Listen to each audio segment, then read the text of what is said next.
تعالوا نعمل العظمة دي بأقل من نص كيلو دقيق. أول حاجة أنا معايا هنا 3 كوبايات من الدقيق، هضيف كمان معاه نص كوباية من السكر البودرة وانخلهم، معاهم كمان معلقة كبيرة من النشا،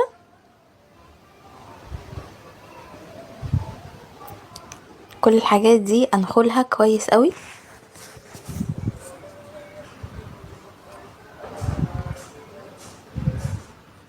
بعد كده بقى هضيف عليهم بيضة كاملة.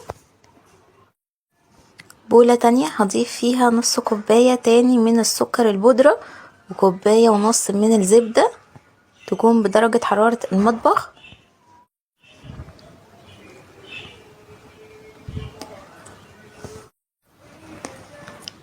تلات معالق من الزيت كبار.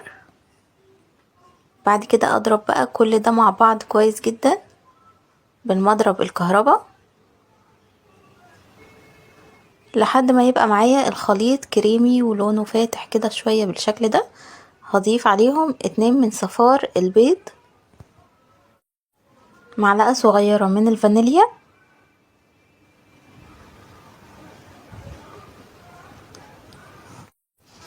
اضيف بقى كل ده مع الدقيق والنشا والسكر والبيضة الكاملة اللي احنا ضفناها، والم بقى المكونات مع بعض، اخلطهم كده مع بعض كويس جدا. الخليط لازم يبقى معانا ناعم شوية كده عشان يبقى معانا سهل بس في التشكيل، ما يتعبناش يعني في كيس الحلواني واحنا بنشكل البوتيفور. اخد بقى نص الكمية دي في بولة تانية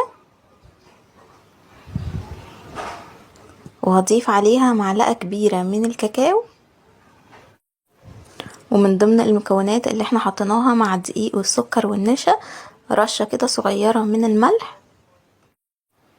اخلط بقى الجزء اللي احنا اخدناه ده بالكاكاو عشان يبقى معانا نص شوكولاتة ونص بالفانيليا.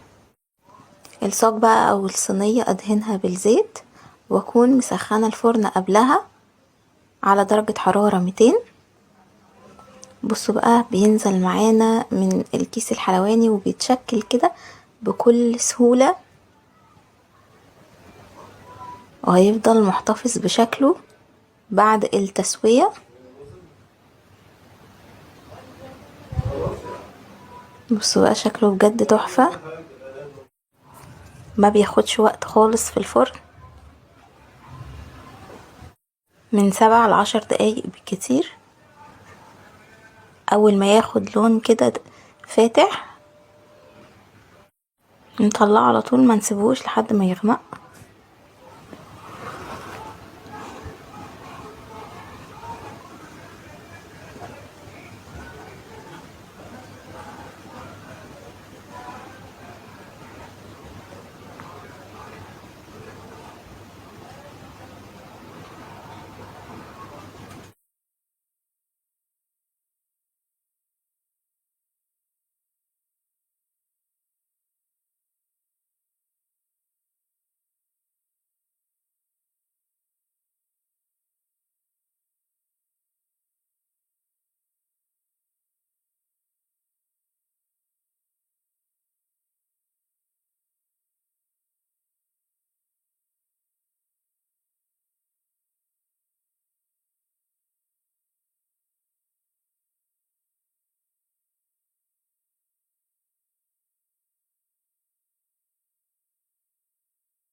برصه بقى على صينية كده واسيبه لحد ما يبرد تماما،